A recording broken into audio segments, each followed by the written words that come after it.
Well, hello there, Mountaineer Country. I'm Joey Foster. My co-host over here is Mr. Shane.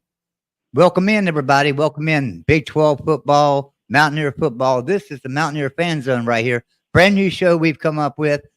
Shane and I do the Big 12 Fan Zone. Thought it'd be great to do a Mountaineer Fan Zone. Before we get into the buffer, Shane, how you doing tonight, man? I'm doing good, and it's nice to talk about West Virginia. I try to kind of bite my tongue and not mention WVU that much during the Big 12 show, so I can just let it loose now, right?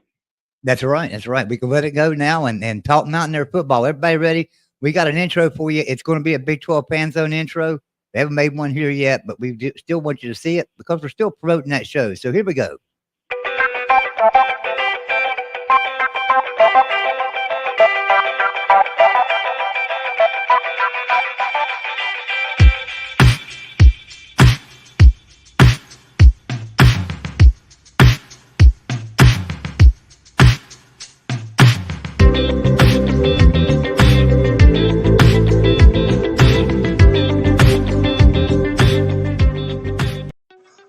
Big 12 football with the voice of college football is brought to you by State Farm agent Chris Nowalski. Mountaineer fans, if you don't have State Farm auto insurance, let Chris Nowalski provide you with a no obligation quote to see how much money and better coverage he can get you. Just visit switch2chris.com or call 304-925-0384 for life, home, car insurance, and more. Get a free quote from State Farm agent Chris Nowalski. Now back to our show. Sitting here dancing in the background to the music. Welcome in, everyone, to Mountaineer football, Mountaineer Fan Zone. Hey, we're just a couple of fans, aren't they? Is that right, Shane? We're not analysts or media personalities of any sort. We're just here to have fun for Mountaineer football. And for 12 years, I was a season ticket holder and a super fan, and I kind of got a hold of myself and got a grip. I don't know, I can remember probably from God, I'm going to date myself here, from 1977 to probably 2001. I couldn't name too many games that I missed, going to. My dad and I both had season tickets, and we'd go to games and stuff. And sometimes we'd trade those tickets for better tickets because, like, I'd have a friend or something that was a big donor at West Virginia, and he'd be like, Joey, I can't go this week. You want my seats? Heck yeah, I want your seats. I'll give mine to somebody else, and I'll take your seats, because they would have really nice seats or whatever. But one year I can remember at Mountaineer Field, a little short story for everybody.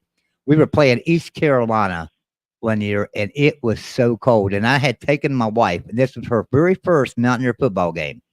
And I'm thinking this was 2006 or 7, maybe 2005. I don't know. Somewhere in that area. I took her to her very first Mountaineer football game. That's a good time to take her. It was 10 degrees, and it was absolutely so cold. And I had seats under the canopy. You know what I'm talking about? Up there under the canopy. Yeah, up under the lip. Yeah. The nice seats. They were 50-yard line seats. But here's the problem.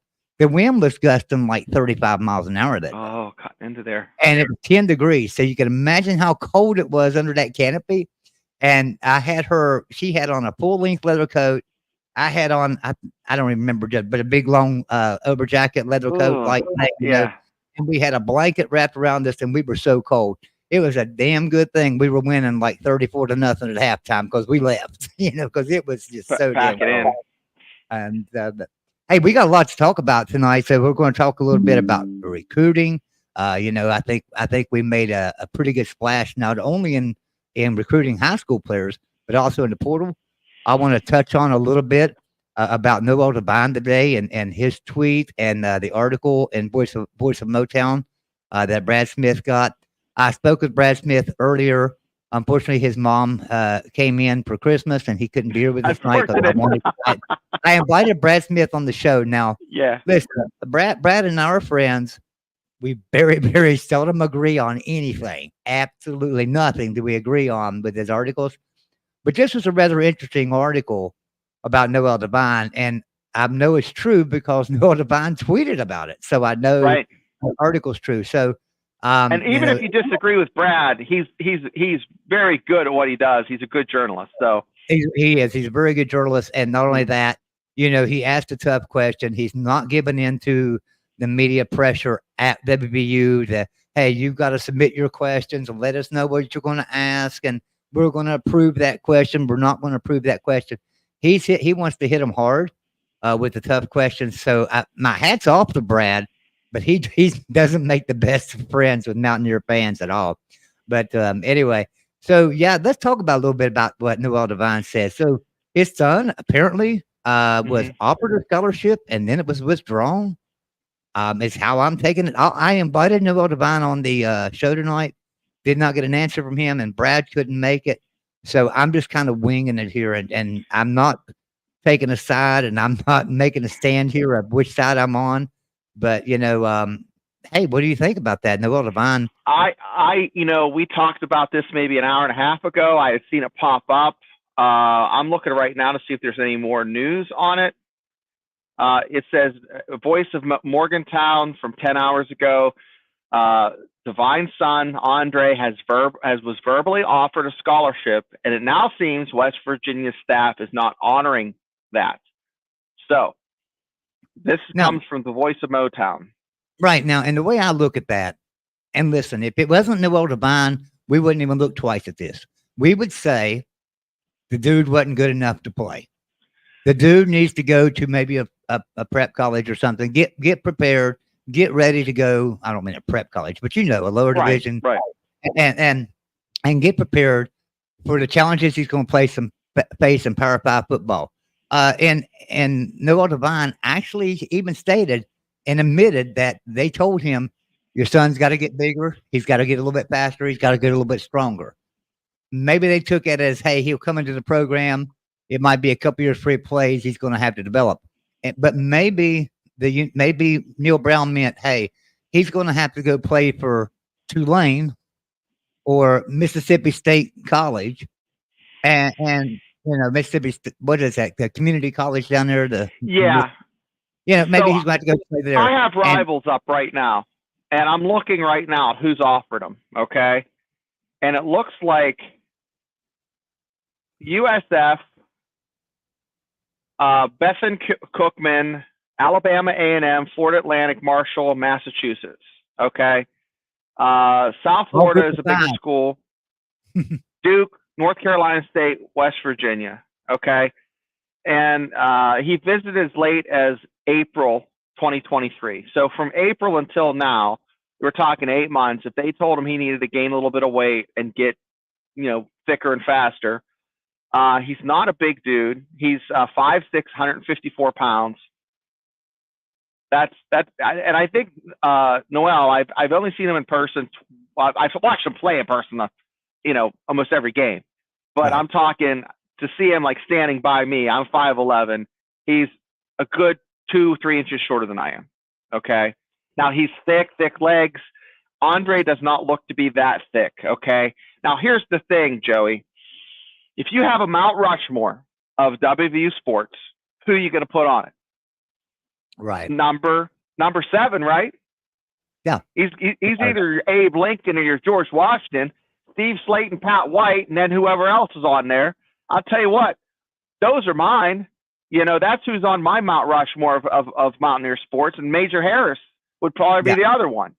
That's my Mount Rushmore, and you're not knocking any of those guys off. So I don't care if his kid's too small. You offered him a scholarship. You let him come, okay? Find a way to get him here because he's given so much to the program. Think of the millions and millions of dollars that number 7, you still see number 7 in the stands. You go to games, you see little kids wearing someone else's, this is a hand-me-down that I got from 15 years ago, still wearing number 7. And then you see overweight guys that should be wearing a double XL squeezing into a large from when they were younger just because they want to rock that jersey. So many fat bellies are sticking out of that number 7, and they're not offensive linemen. So I'm off on my rant, my Mount Rushmore of WVU sports. Noel Devine is either freaking Abe Lincoln or Washington on that thing, and he has offers from not even mid-major schools, other than your South Florida, your Duke, North Carolina State. But the interest seems to be medium, is what it's saying. So I don't know. Joey. It's a bad situation. It's a very bad look for Neil Brown. Not good. No, it's not. It's not a good look for the program. I don't like when former players trash the program or talk about the program. It happens everywhere, though. I mean, it really does. I know we're thinking, oh my gosh, this is bad for West Virginia. Guess what? There's players that do it to Alabama, Georgia, Michigan, Ohio State. They just do it. It's just you don't want to see it happen.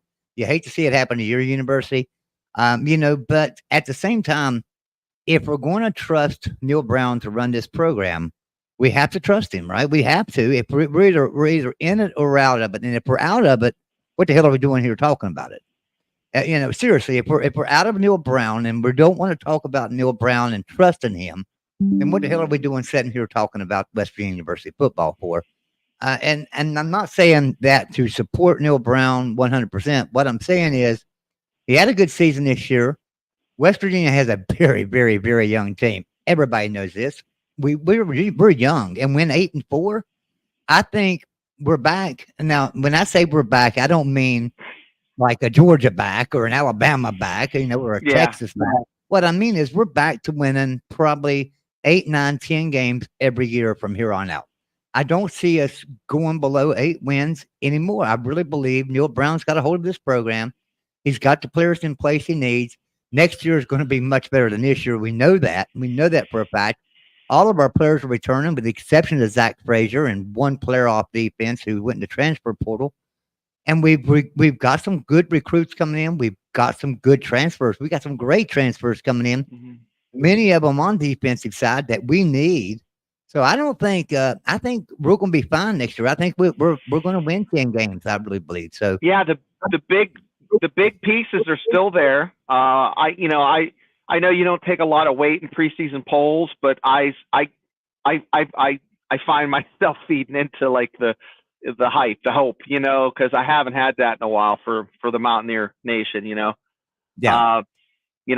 With basketball and the situation it's in, and football being so, I'm hanging my star on whatever I can, and seeing West Virginia's flying WV on 3 different way too early preseason polls, top 25 polls, as high as 20. I'm sorry, I get excited. I'm the guy 15 years ago that was going from bookstore to bookstore looking for the Athlon, preseason college football that had, a West Virginia player on it. That hyped me up. I'm still the guy from 30 years ago getting the Daily Athenaeum on a Tuesday, seeing if West Virginia popped into the top 25. Getting excited when I opened it up to the second, third page and I saw West Virginia at like 23. That still gets me going. But having West Virginia be in the paper for the wrong reasons, or being in the news or on, Twitter X or whatever they call it now, that's not good. We need all the good press we can get, because as a, we don't have the thick skin or the bankroll that an Alabama or a Georgia has. So, right. We have penthouse dreams and outhouse budgets, as my grandmother used to say. So yeah, we really do. And, I love now. I loved your Mount Rushmore reference, and anybody remember Mike Vanderjagt? I mean, Mike Vanderjagt, one of the greatest kickers in the history of West Virginia, along with Pat McAfee and Paul Woodside, some of those others. But Mike Vanderjagt owns a company called Slap It On, and Slap It On is like, everybody's seen a fathead sticker, right? Yeah. So Slap It On is basically the same thing. Only thing is that you can take your cell phone, you can scan that image, and it'll show you highlights. If it's a football player, it'll show you some highlights from that football player. Or if it's a fruit and vegetable, it'll show you if it's ripe, or it'll show you the inside of it, virtual reality like the stuff. It's a really amazing business that Mike Vanderjagt owns. So I was speaking to Mike Vanderjagt on behalf of the Voice of College Football and Golden Blue Dude back when he was alive, and we were going to start purchasing some of these stickers, some of these Slap It On stickers.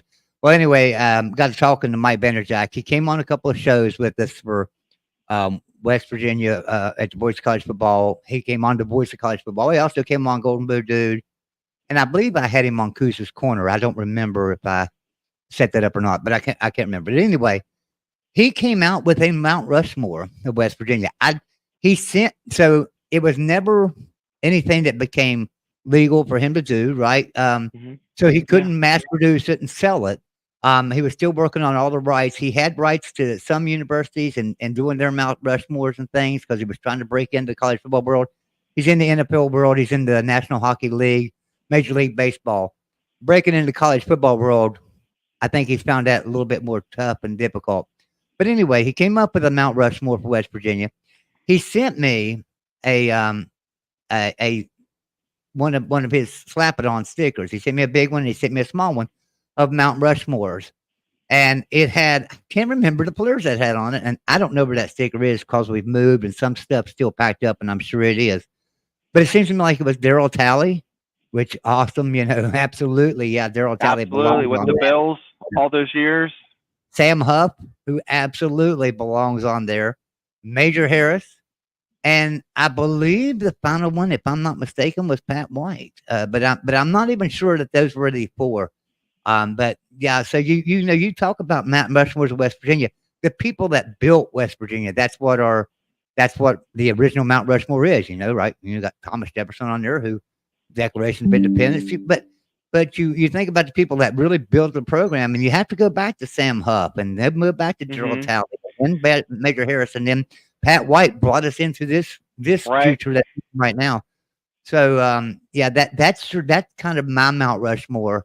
I completely agree with him. On that, and we didn't talk before he sent that to me, so I had no idea who he had on it, and I don't even know if that was the four, but I do remember Sam Huff was on there, and Daryl Talley and Major Harris. I just don't remember the fourth one. I'm pretty sure it's Pat White, and that's who I would have had on it. But so anyway, well, let's talk a little bit about the recruiting class. How I know you've got them all and everything. I got them all listed here. We'll touch on them. And hey, guys, if they're leaving and they haven't really, they're not a starter, I'm really not going to get in the weeds on it, okay? Because like I said, this is a fan show, and the random fan is not going to know these names. It's very hard right now as a college football fan, unless someone's in the Heisman contention, to be able to name 8 or 10 folks on a team. And that's just the way it is,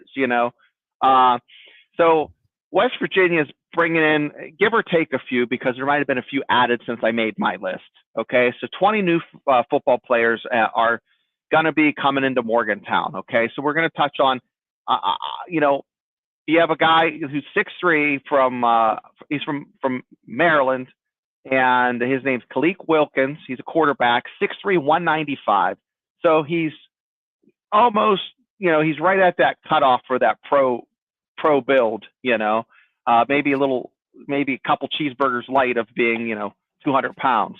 On tape, it looks like he's probably going to play behind Nico. He had offers from Boston College, Maryland, Marshall, Pitt, West Virginia. He's going to be an incoming freshman. So these are all, young guys. So, they're going to get bigger and stronger, maybe still. This is exciting. This tight end's name is Zach Samarco, and he's from Cincinnati, Ohio. 6'6", 240. Offers from Akron Army, Bowling Green, Eastern Kentucky, Kent State, Massachusetts, Miami of Ohio, Toledo, UMass, and West Virginia. Usually West Virginia is, on a lot of these kids, is the biggest program to offer them. I don't know what to take of that. Some people think that's a good thing. It concerns me because it's like they're going after the sure thing. It's like they're settling for a 6 when they can get an 8, as far as, if you're going out trying to troll for the ladies, if you know what I mean.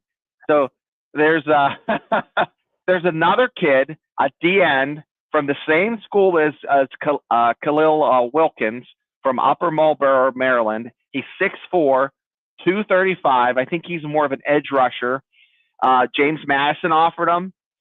Maryland, Penn State, UConn, USC, Virginia Tech, Wisconsin. Now, when you see those names, you're like, this guy's probably a really good ball player. So he probably can contribute early on. And with being 6'4", 235, that first year you get him in the weight room, he's gonna get leaner, meaner, and just it's gonna be a good thing. So that's a kid that maybe can contribute his sophomore year, and then we worry about maybe him transferring out. But I mean, this is one that I'm excited about. So the next kid we have on our list is from Auburndale, Florida, 6'4", 295. That's definitely a defensive lineman, not an edge rusher. So he had offers. Nate Gabriel had offers from Kansas State, South Florida, Marshall, Florida Atlantic, Eastern Michigan, East Carolina, West Virginia, Tulane, and Western Michigan. So, the next and last guy I have on my list, and there might be other ones that I've missed, but these are the ones that just popped out on the paper for me. We picked up this kid over Syracuse, Pitt, Purdue, Miami, Louisville, Boston College, UConn, Elijah Kisler, 6'3", 260 from Oradell, New Jersey. He's a defensive lineman. So, wait, I have two more here. We have two D-backs. Talk about Dominic here. We'll talk about Dominic when we get to the transfers. But we got two D-backs. They've recruited a lot of D-backs this year. These kids are straight out of high school. So one's 5'11", one's 6'1". Both around 185 pounds. One's from Cincinnati, Ohio. One's from Douglasville, Georgia. The Georgia native is named Israel Boyce, and we picked him up over Tennessee State, Pitt, Marshall, Liberty, East Carolina, Coastal Carolina, Cincinnati, UNLV. And then the Day Jennings, he's 6'1", 185. Marshall, Cincinnati, Purdue, Toledo, Western Kentucky. And what are your thoughts? I mean, what do you think of when you see these names that are mid-major? Yeah, they're not. I'm liking, watching some of the game film on some of them. They look good. None of them, to me, set the world on fire. But at the same time, that I know that Mike Joseph up there is going to get them in that weight program and get them built up, and they're going to look really good out on the field. I trust the coaching staff to get them there. But there's a kid out of Princeton, West Virginia. Dominic Collins out of Princeton, West Virginia, that I am extremely excited about, simply because watch his highlights, guys. This is Tavon Austin Jr. This guy can stop on a dime. He can cut on a dime. He's fast. He outruns the whole damn field. Watch his highlights. It's amazing how good he is. But yes, last night I was sitting here, and so one of my friends runs a podcast for Georgia called Eat 'em Dogs. So Eat 'em Dogs podcast. Well, he messaged me last night, and he messaged me I'll show you Trevon Dunbar. I don't know if y'all can see that or not, but he messaged me Trevon Dunbar. And here's what he said about him, because this guy's from Georgia, or from South Carolina. He's from Grafton, South Carolina, but he lived. So Eat 'em Dogs lives out of South Carolina, covers Georgia football. He says, this guy is from my hometown. I got to see him play this year versus my high school team. This guy is a stud. Y'all got a great ball player. And so I went on to talk to him and tell him, yeah, I think he looks pretty good too. He says, I seen Dunbar, talking about Trevon Dunbar. I seen him play in person. He said, Midland Valley High is where my dad went to school, and that team played my high school and beat the mortal crap out of them. He said, thanks to Trevon Dunbar. He said, the guy is amazing. He said, he can't stop him. He's a bus coming through there. He said, I'll be cheering for that guy, even though he's a Mountaineer. He said, I'm going to be cheering for that guy. He said, you guys got one of the best players in the country with that guy. And I didn't know much about him. So, and I still haven't had time to go back and look at his highlight film or anything. But it might be somebody that we ought to look at a little bit more. He's a running back. He is, let me pull up this thing here. He's running back, 5'10", 200 pounds. He was 3-star on 247. That's all I could see on this. I don't know of any other thing. But number 53 running back in the country. Wow, that's a high 3-star right there. Right. If you go by, if you look at it and you go by the fact that the star ratings they're obsolete, really. I mean, to me, they are, because there are teams. Look at Texas A&M. Texas A&M. If 5 stars is what made you win games, and 4 and 5-star players is what made you win games, there ain't nobody beating Texas A&M for years to come. And for some reason, they can't get out of the 8-4 category, or 9-3, 7-5. I mean, they're right. And you can blame Jimbo Fisher all you want to. I think Jimbo Fisher's a great coach. I don't think it's that. I think it's just the culture down there at Texas A&M that's costing them games. So I think that if you had to look at it and say, well, he's only a 3-star player, that really doesn't make a difference to me, because when he becomes a junior, right, at Western University, when he becomes a junior in the program, and he's out there on the field starting, and let's say we face Alabama, which we do in 2026 or 27, we face Alabama, and Alabama's loaded with 5 stars. Guess what this 3-star is going to be at that time? He's going to be running over them 5 stars that are out there on the field, because he's going to be so developed that he'll be amazing and just as good, if not better, than those Alabama players. And so he'll be able to run them up and down the field. I'm looking at things like that. I'm looking long term down the road, I know, but at the same time, it's the same holds true how I feel about everything. I don't care if you are a no star. There have been plenty of walk-ons. Look at Preston Fox at West Virginia, right? A walk-on, and look at him out there starting on the field, catching everything thrown his way, and amazing catches too. It's not like he's dirty, all these in his hands. So he's doing fantastic. But my biggest concern, okay, and I'll be the glass half empty guy here. You bring him in, you develop him, he has a good sophomore year. The NIL monster comes in and starts poking on his shoulder. Hey, you. Hey. That's why we've all got to join that collective. Go over and join. That's why. Yeah, that's why that country roads. That's why that trust is so important, and that's why that fund. I mean, if you're not a member of Country Road Trust, if you're not a member of Country Road Trust and you're watching this show, I encourage you to join, because your little bit of money a month goes to help them get these players, keep these players. Look at how many players got named this year because of that NIL trust, and you'll know this if you follow W Sports on Twitter and things, and on Facebook, YouTube, everything. You'll see them constantly putting it out. NIL Trust has secured this player for another year. So we've seen it come out about Garrett Green. Right. We've seen it come out, about C.J. Donaldson. We've seen it come out about Jaheim White.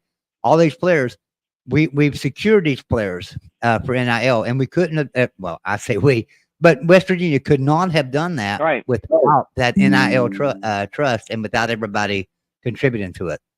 I want to say hi to everybody in the chat, because we got quite a few here with us, and I don't know where you are. We're streaming across a couple of channels, but appreciate you being here. So we have Sebastian's in here with us now. Sebastian is my grandson. So Sebastian. I think this is Sebastian's first time in the show with me. So hello, Sebastian, and welcome in. And of course, we got Timothy Green. I appreciate him always being here.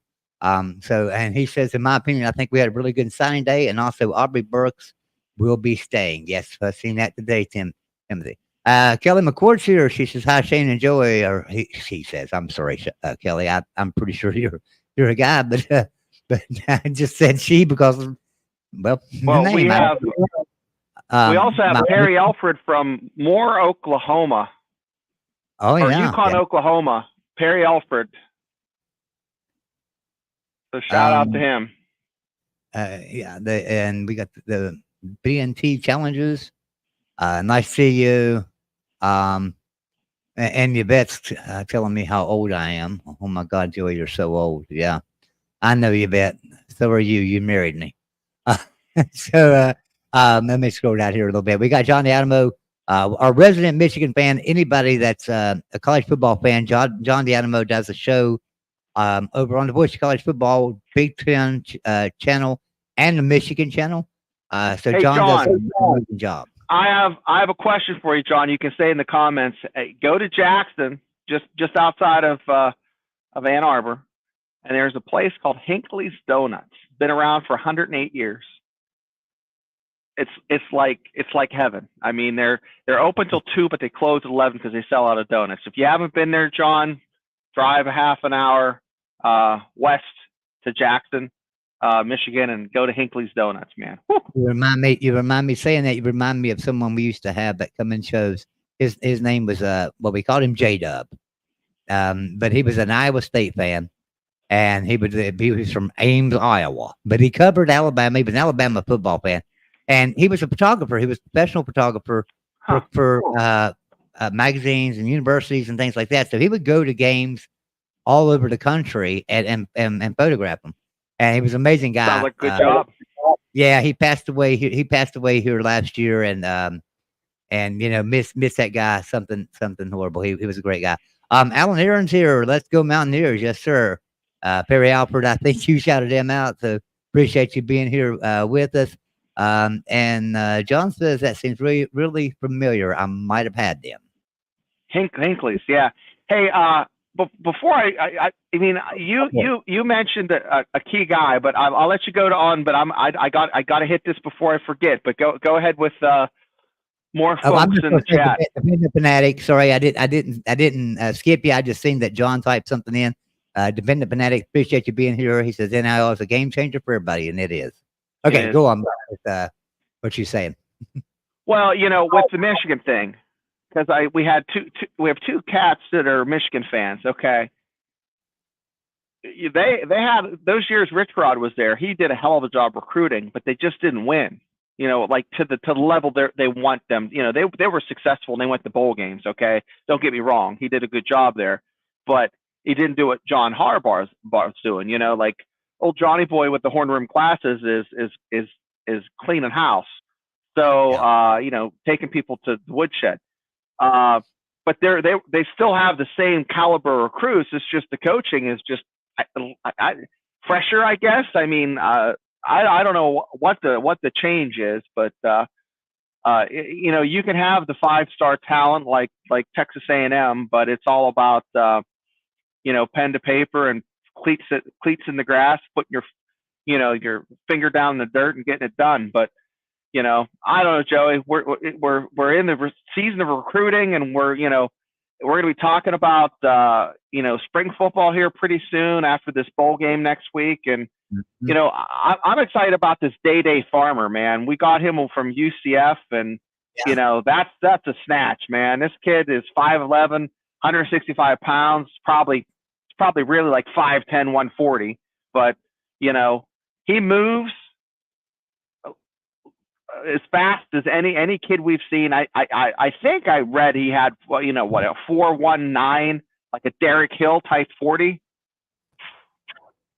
Yeah. I like I don't know how many people have seen this today, and I didn't read the article. I seen it in. I'm sorry I didn't get a chance to, and I didn't watch a video because I seen it come out in video form too. But something about Neil Brown saying finally got the locker room cleaned out, or something about the negativity in the locker room, and that. So I didn't get a chance to read that. Did you read the article or? I read through it and I got the same gist. So what I'm getting, guys, and this makes sense, okay? It's hard to get that the stench of I'm trying to choose my words correctly here. It's uncertainty, you know, indifference, uncertainty, negativity, and that's all was circling around the program last year. Okay, there was talk about kicking Neil Brown to the curb. The only reason he's still around is because there's a buyout, yada yada yada. Okay, fast forward to this year. Other than the Houston loss, I wanted him to, you know, pack his shit and go down the road after that loss. I was so disgusted. But but other than that, I mean, I think for the season he got a solid B+. Okay, he did fantastic. Okay, there were some coaching issues. You know, not every game was a B+. But and this is a fan. Okay, we're allowed to do this because I've paid for my tickets and I've paid to go to school there, and I can shit on it if I want to. Okay, sorry, Right. but uh, but guys, listen. It's so frustrating for if you're in charge of people, if you're managing an organization, or if you're in the Army and you're in charge of folks, or if you're in a production line, you have people that work for you. One or two people that are negative will ruin 90% of the work and good faith and good effort and goodwill you've put forth. Okay. And he probably feels right now the air is back in the room. It's the proof is in the pudding. The pudding is we're getting some marquee players. We're getting some studs. Okay. I don't remember last year anybody popping off on the paper like we have this year. Right. You Shane, know, do me a favor and keep talking for a second. I have it's the thing that always happens during a live show, right? You get yes, in here got live it. and something goes on out there, and you got to Yeah, go I check got on it. it. So I'll be right back. yeah, so you know, with having just the freshness and having a good season, it's easy to build on that. And I think when you're bringing a recruit, they can pick up on the atmosphere. They're not stupid. This year they came in. They know Neil Brown's job is secure for the next couple of years. They like where the program's trending. They have marquee matchups. You're going to be playing Penn State, to start the season. In a couple of years, you're going to have Alabama on the schedule. You have an opportunity at a program like West Virginia to contribute early, and they do a good job of, look at Beanie. They brought him in as a transfer, and he was already a polished player, but they didn't turn him into All-American. Beanie turned himself into an All-American, but they facilitated that. And that's just that right there is a poster child for these other, transfers to look up to say, okay, I can do that. I can come from a Big Ten school like Minnesota, or he was previously at Western Kentucky, and I can contribute my last year at a Big 12 school, and I can, go on to the draft and be successful. And I think he's going, you told me today, Joey, he's going to the Shriner Bowl. I'm talking about Beanie, fact that he is he's now the poster child of WVU athletics, of how successful you can be in the transfer portal. Other guys have transferred and they've just been but Yeah, I'm just hoping all these guys are this good. A couple years ago, we had the big transfer from Arizona on defense. He went on the NFL too. Oh my gosh, who am I thinking of? And I'm sure Timothy or somebody out there is going to type it in the chat for me but he transferred from Arizona. And then it was the following year that Tyke Smith left and went to Georgia. But we had the. Yeah, I know. I think he played. He was either linebacker or like a will linebacker, or one of those like linebacker or safety. I don't remember. Yeah, he's like a bandit type of guy. Yeah. Yeah. So, but like, we have those, but we don't have those guys. Here's what gets me. Because of the transfer portal, we don't have the Aaron Beasleys. Remember Aaron Beasley? Bees. Yeah, back in '93, was it? Right. We don't have the Pac-Man Jones. Those were the dudes, right? When you got them guys in the back, and they came up through the program. They went all the way through. They came in as freshmen. They didn't for Logan, yeah. Out. Mike Logan, these were amazing guys. Chris Henry, those guys, all of them were amazing guys and stuff. So I think about those, and I wish we could find some of those, but in the transfer portal, I love finding them diamonds in the rough in the transfer portal, like Beanie Bishop was for us this year. Well, let's go through the list here to finish off the show and kind of just discuss what are they diamonds or lumps of coal? Okay, yeah. We're in coal mining country, so we should be able to determine exactly what we have. Okay, we got a lot. Neil Brown reached out. I think he has 4. He has a cornerback, and I don't know why they listed one guy as a cornerback and 2 guys as a D-back. But you got Aiden Garnes. He's a D-back from Duquesne. I watched a little bit of his video. Looks like he could, contribute. Looks like a good player. You have a D back, Josh Minkins. I think he's from Louisville. From what I have written down here, he had 99 total tackles in his career, 3 passes defended, 2 interceptions, a sack, and a forced fumble. So I'm going to just keep on with the same position. It's listed as a cornerback, TJ Crandall. So he was a true freshman, and he played 7 games at Colorado State. He made 19 tackles. He had 2 passes defended, 1 interception. So he has 3 years of eligibility. Now we're going to move to receiver. We got Jaden Bray. So he's from Norman. And what's crazy is I think he played for Oklahoma State against WVU, and he had 2 touchdowns. So we talked earlier about this today, Joey. It just seemed like a lateral move. Maybe they offered him a little bit more money than he was going to get at Oklahoma State. Maybe Oklahoma State had some stud that they're bringing in, and it didn't look good for him. But we welcome with open arms. We hope he has a fantastic career. So yeah, I'm all for it. I think competing for a position is college football, right? You compete for the position. So even if you come in and you're sitting behind somebody, just compete and beat them out. Beat them out 6 months into the program, and start next year. I mean, you've still got spring ball to go through. Stick around. B-Pick reminds us Ryan Mundy was a Michigan transfer that went on to play for the Steelers. Speaking of the Steelers, did you see the news today that something about Geno Smith maybe being traded to the Steelers? That would be crazy. That would be crazy. I don't. Yeah. I don't. Steelers now. Listen, I'm not an NFL fan. You are. You watch NFL. Well, football. I'm on a show called the Triple B Experience, and we do an NFL pick. And I'm the one guy on that show that isn't as into the NFL as all these other guys. They are like super smart, but I am leading, or like as far as picking the games, I have been in the lead most of the season. I don't know what I am this week, but I picked every time I pick the Steelers to win, they lose, and every time I pick them to lose, they win. So that happened for me this week. So I just don't know. I don't know. Well, Geno Smith's obviously not a free agent. Would Seahawks even trade him to the Steelers? And then could the Steelers even afford Geno? It's going to be some money. Yeah, I don't know. They just brought in that McSturley from Penn State, and he was garbage at Penn State. So I don't know what they're thinking. I mean, the Steelers right now have a program. Their program in general is lacking leadership.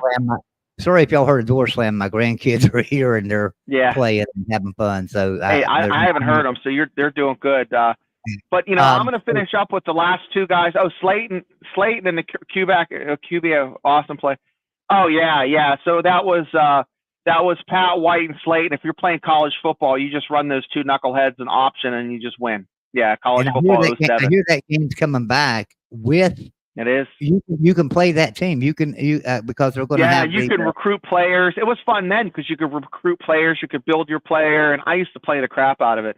I don't play video games much anymore. But my last 2 guys I have on my list, and then we'll just BS a little bit. I have an edge rusher, and then I have a linebacker. So we'll talk about the edge rusher first. His name's Ty French. He's an FCS All-American at Gardner-Webb. Okay, so right there, I think it translates, especially with the bigger guys. They seem to, you have a lot of guys in the NFL that come from a smaller school, Right. And I'm excited to see him play at West Virginia. He only has 1 year eligibility, so he has to pick it up quick, and he's either going to play. We'll know, this spring, what the situation was with him, if he's going to play or not. And then we have a linebacker that everybody's talking about. He was, I think, number 8 in 2021 coming out of high school. He's a 4-star recruit, but he didn't get a lot of time at Ohio State. Reed Carrico. Hopefully I'm saying his name right. I'm from Western Pennsylvania, so I kind of bastardize people's names. But there's excitement. These are good guys. Dependent Fanatic, he mentioned it was Pat White. Pat White, who you're trying to think of. Yeah, Pat White. But Dependent Fanatic right here says, I'm here to learn. I don't know much about WVU football. Hope WVU can hang with USC. I think. Yeah, I think they will. They we lost were to NC State. right. We were 3.5 point favorites, and then their quarterback, who's going to be a top 3 draft pick, decided to set out the bowl game, and we jumped up to a 6.5 point favorite, depending on where you look. And I think those numbers are right. But I got West Virginia on 3, so I got the 3 point Yep. spread. So I think I'm pretty safe right now. So, but yeah, and then he says yes, Pat White, and Pat White was great. I never, so I never got to play that game. I always wanted to, and never got the game because I mean, hell, I'm an old man. But I did have a Wii, and I had NCAA football on Wii, and I liked to play that. Yeah. But still, it wasn't the same as playing it over on, the good NCAA football. What was that on Xbox or whatever? Or, I had it on PlayStation 1 is what I played it on. PlayStation 1 and PlayStation 2. Yeah, whatever it was on. I never had to play it, but I guarantee you, when they come out with this new NCAA game, there's going to be a man standing in line to buy that because, yes, I want to play as Pat White and Steve Slayton.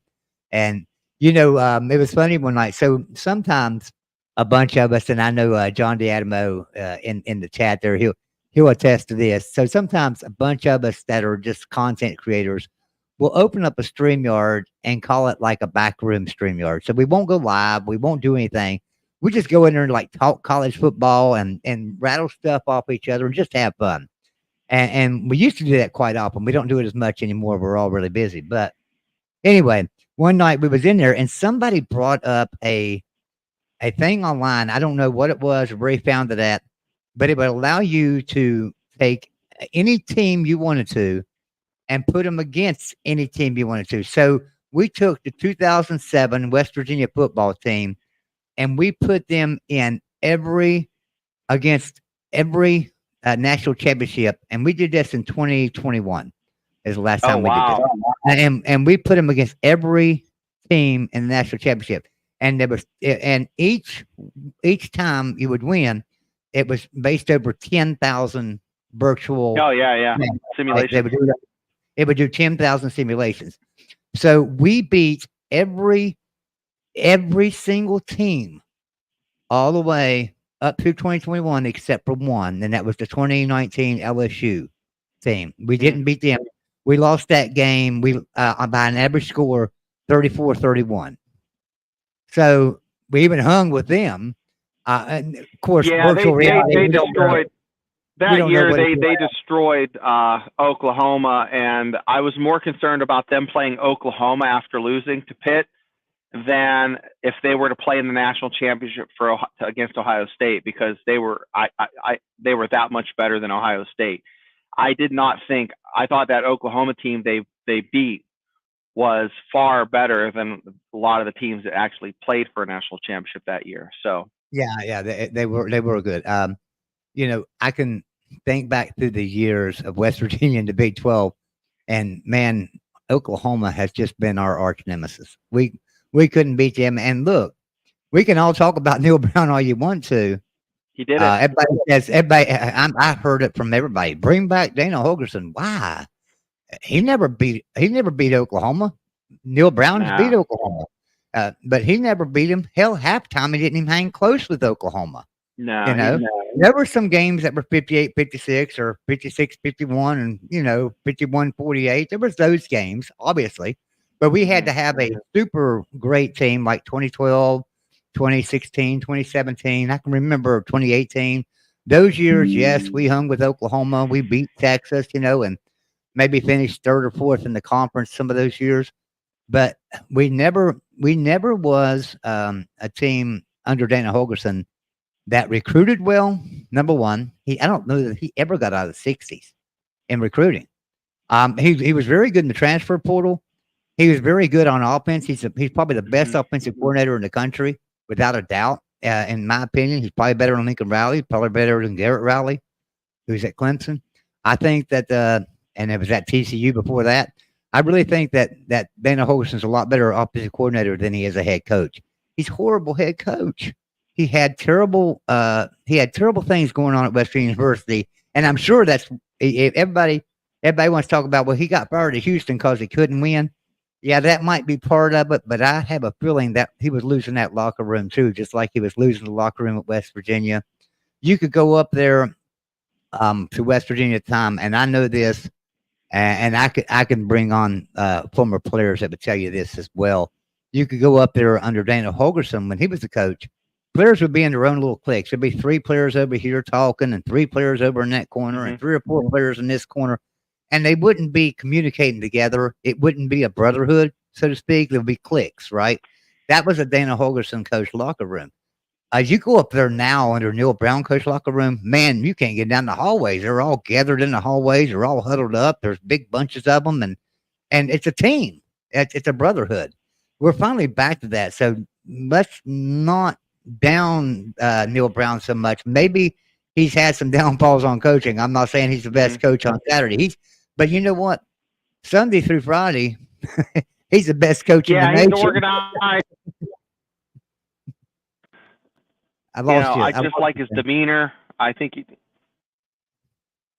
I lost you for a second. You sat back and your mic went dead. Hold on. Yeah, I got you now. I can hear you. Hear? Nothing there. Okay, there we go. Okay. There you go. So, I agree. He's a good coach. He's well-rounded. He's good, talking to sponsors, talking to parents, talking to fans, talking to players. I think he does a good job. I think he's not an old coach. Bobby Brown, and you remember this, was still learning the craft when he was at WVU. He made some bonehead errors and lost the pit one year. Bobby Bowden. Yeah, Bobby Bowden did in the lost the pit. They were up like 31 to and they lost 33-31. So and then he honed his craft and went to Florida State and kicked ass and took names, and he's a Hall of Fame coach. So with that being said, we have him. He's a good coach. I'm glad we have him. I don't think there's we don't see what happens. You have a coach that comes in, he gets hot, and then you lose him, and that's what they were worried about. Lions made a mistake of doing that buyout, but if that buyout wasn't there, they would have fired him last year.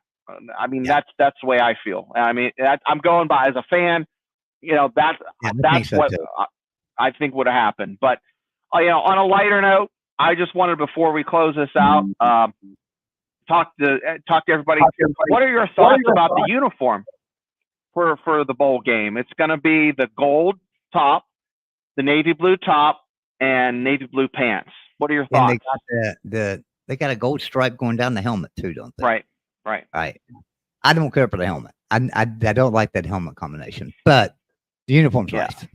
I like the West Virginia with the WV inside it. I don't mind the helmet as much. I don't like the gold and the blue. I have to have a little bit of white or something in with it. It's just too, especially with the sleeves being like navy blue. Not a big fan. My favorite this year was all whites, and I like the white uniform with the blue pants. I like the white helmet, but next year they're going to have a charcoal helmet, so that's something interesting. Yeah. So Dependent Fanatic, Michigan, go blue, go blue. He says, "Do you wish the Big East was still alive? W was the original of these non-regional teams. I don't wish the Big East was still alive. We didn't get hardly any respect in the Big East. If we won it, we were supposed to. If we didn't win it, we were crap." And I did. It's like playing Marshall. It's like playing Marshall. If you beat them, you're supposed to. Yeah, it was Miami and the also Rans. And occasionally Syracuse would be decent, but it was like Miami and everybody else. And that's the way it felt every year. And if even if you won every game and lost to Miami, you dropped out of the top 25. So I think West Virginia, as far as the other programs at WVU, the Olympic programs, are suffering because they have to travel. The men's soccer team hasn't suffered. They're in the Sun Belt. They played for a national championship and lost. And that's the only reason those right there, what you just stated, is the only reason I wish we was in the ACC. It's not that I don't like the Big 12. I love the Big 12, but now. I mean, the ACC. I mean, right. even as we're talking, there's all kinds of reports coming out about Florida State But wanting still, to yeah. leave. Here's my thought on that. If the ACC would have acted back in 2012 and taken West Virginia and Louisville and maybe another team or something, they would probably be a good, strong conference right now because West Virginia recruited well out east. We've had a lot of trouble recruiting for Right. Big 12. So we recruited really well. So we would be right there with Clemson and Florida State and stuff. And, battling every year for the ACC championship. So I think West Virginia would have done better in the Big 12.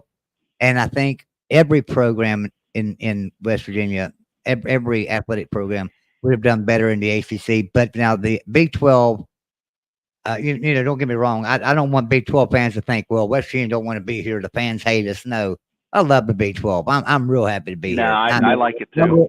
I wouldn't trade it for the world. And to be honest with you, I'm glad that we came to the Big 12. So Timothy says, I've seen them and love them. He's talking about the uniforms and he liked them. B Pick says, Dana was handed the keys, having Geno, Stedman, and Tavon leading the offense when he took over. Exactly. And he took over a program that was Rich Rodriguez and Bill Stewart recruited. Dumpster fire. Yeah, dumpster. You can't recruit to West Virginia. That's what Dana Holgerson says, right? But when the crap that's on the bottom of that dumpster is charred. You can't. Right. You can't dumpster dive if it's charcoal on the bottom, guys. When he gets there, he's loaded with talent, right? But he can't recruit to West Virginia. But when he gets there, it's loaded with talent.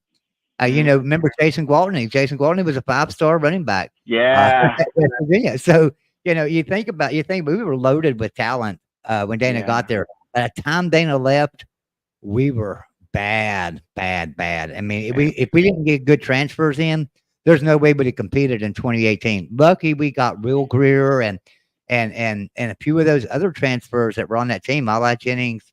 You think back. Let's see, we had Eli Jennings, Will Greer,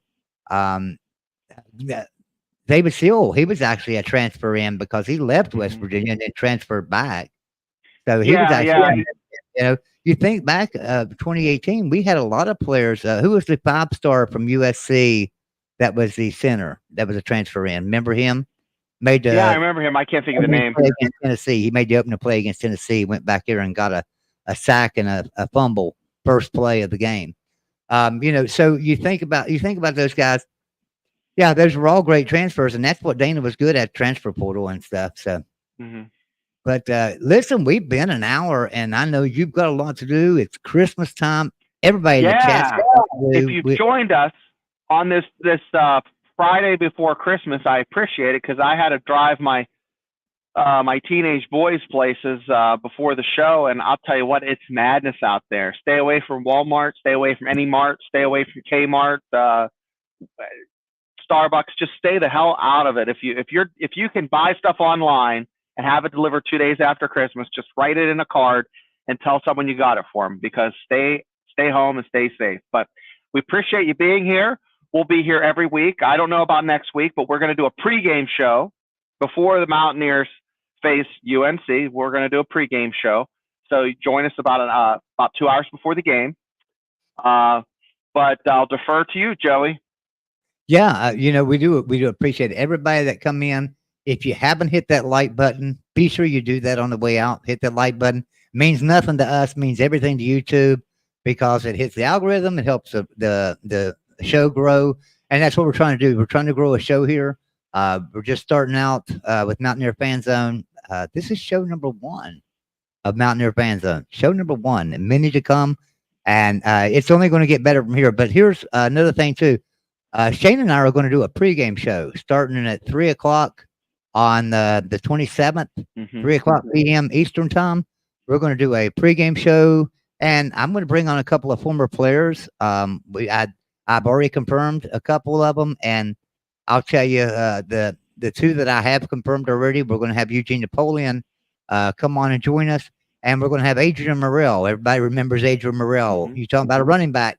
There's a running back, and even not only a good running back at West Virginia, but he was a great running back in the NFL as well. So Adrian Morrell will be joining us right here during the pregame show. And then I'm trying to get a hold of Brian Joswiak. Brian's actually at the game. He called me the other day and said he was on his way to Charlotte going to the game, and after the game he was going to touch base with me on some things. So I'm going to try to reach out to Brian and maybe get a live update right there from the stadium during the show from Brian Joswiak. So hey, what more could you ask for than having a first round draft pick to the Kansas City Chiefs doing a pregame for Western University from the sidelines? I mean, that's going to be great. So hopefully we can. I hope you get them, because I don't want to have to put on my pit vipers and my booty shorts. I usually do that to get my kids to do chores. Yeah, gosh. I don't want to see that. All right. Well, anyway, so guys, we do appreciate everybody coming out tonight. We thank you so much. We'll be back with you for the pregame show on the 27th at 3:00. Everybody tune in then. We won't have a show between now and then, but we love you. We appreciate all of your support. Everyone have a good night. I'm gonna play the sponsor thing one more time, and then we'll play an outro, and we'll be gone. Big 12 football with the voice of college football is brought to you by State Farm agent Chris Nowalski. Mountaineer fans, if you don't have State Farm auto insurance, let Chris Nowalski provide you with a no obligation quote to see how much money and better coverage he can get you. Just visit switch2chris.com or call 304-925-0384 for life, home, car insurance, and more. Get a free quote from State Farm agent Chris Nowalski. Now back to our show.